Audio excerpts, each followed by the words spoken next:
ভাইরে, ভারতের দাদাদের কিছু বিজেপি কর্মীরা নাকি আগরতলা থেকে বাংলাদেশে লং মার্চ ঘোষণা করেছিল। তারা হয়তো ভুলে গেছিল আগরতলা পাড়ি দিলেই যে আমাদের দেশের বিখ্যাত জেলা ব্রাহ্মণবাড়িয়া। দাদারা লং মার্চ করতে করতে এদেশে ঢুকে গেলেও কোনো সুবিধা ছিল না, কারণ আগরতলা থেকে আখাউড়া ঢোকার পর বাকিটা ব্রাহ্মণবাড়িয়ার মানুষরাই সামলে নিত। যেখানে হাঁসের বাচ্চা নিয়ে সংঘর্ষ করলে 15 জন আহত হয়ে যায়, 10 টাকার জন্য দুই পক্ষ কামড়াকামড়ি করে 30 জন যেখানকার মহামানবরা চলে যায় হাসপাতাল ভ্রমণ করতে, সেখানে নিজের দেশ অন্য কেউ দখল করতে আসলে আমাদের ব্রাহ্মণবাড়িয়ার ভাইয়েরা কি করবে? জাস্ট একবার ভেবে দেখেন। আমার এক ব্রাহ্মণবাড়িয়ার বন্ধু তো বলেছিল, দাদাদের দেশে ঢুকতে দেন, আর ঢুকার পর বর্ডার বন্ধ করে দিয়েন, বাকিটা আমরা দেখে নিব। ব্রাহ্মণবাড়িয়ায় একমাত্র এলাকা যারা রাতে হলিউডের সিনেমা দেখে আর দিনের বেলায় নিজেরা সেই সিনেমার রিমেক করার চেষ্টা করে। আর সেখানে আমাদের পাশের দেশের দাদারা আগরতলা থেকে আখাউড়া লং মার্চের ঘোষণা দেয়। দাদারা তো সারাদিন গুজব ছড়ানোর কাজেই লেগে থাকে। ব্রাহ্মণবাড়িয়া সম্পর্কে আসল ধারণা আর কিভাবে পাবে?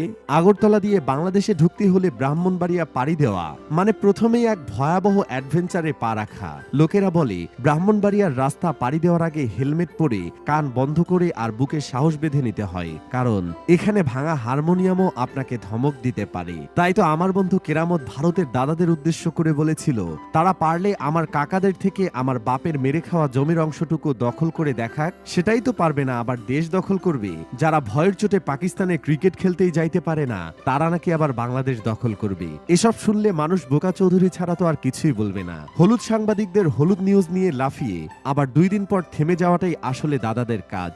মাইক্রোসফটের সমীক্ষায় বিশ্বের সবচেয়ে বেশি ভুয়া খবর প্রকাশের শীর্ষে রয়েছে প্রতিবেশী দেশ ভারত। আমার তো মনে হয় ভারতকে এই সম্মানের দিকে এগিয়ে নিয়ে গেছে রিপাবলিক বাংলা নিউজ চ্যানেল ও কমেডিয়ান ময়ূখ রঞ্জন ঘোষ। আর এই ভুয়া নিউজে কান দিয়ে পাশের দেশের মূর্খ জাতিরা আগরতলা বাংলাদেশের সহকারী হাইকমিশন অফিসে হামলা করেছিল। কলকাতার হসপিটালে বাংলাদেশিদের চিকিৎসা সেবা বন্ধ করে দিছিল, কিন্তু পরে জানা যায় সেই হসপিটালে বাংলাদেশের কেউ কোনোদিন চিকিৎসাই করতে যায় নাই। আবার বাংলাদেশি বিরিয়ানি বয়কটের ডাক দিয়ে সমাবেশ শেষে আবার 10,000 মানুষকে বিরিয়ানি বিলি করেছেন তারা। আরেকদিকে কলকাতার ব্যবসায়ী দাদারা কান্না করছেন বাংলাদেশিদের না পেয়ে, কারণ তাদের ব্যবসায়ী যে চলে বাংলাদেশিদের দ্বারা। বাংলাদেশের মানুষ যেখানে না গেলে তাদের ব্যবসা চাঙ্গে উঠে যায়, বাংলাদেশিদের জন্য নাকি হোটেল বরাদ্দ দিবে না, অথচ একদিন না যাইতে যাইতে কান্নাকাটি শুরু হয়ে গেছে। আসলে পাশের দেশের দাদারা মানেই একটা বিনোদন। তারা জীবনের সব বিনোদন বোধহয় এই ধরনের পাগলামি করেই দেয়। যাদের দেশের অধিকাংশ মানুষের বাসায় টয়লেট নাই, হাগার জন্য খেতে খামারে দৌড়াতে হয়, তাদের মাথায় তো এতটুকু ব্রেন থাকার বদলে গুই থাকবে, তাই না? আর এই গু ভরা ব্রেন নিয়ে তারা নোয়াখালী চায়, চট্টগ্রাম চায়, ভাবতেই লজ্জা লাগে। নোয়াখালীর মানুষ যদি একবার বিভাগ চাওয়ার আবদার নিয়ে বের হয়, তাহলে কি ভারতের দাদাবাবুরা তাদের চাপ কুলাতে পারবে?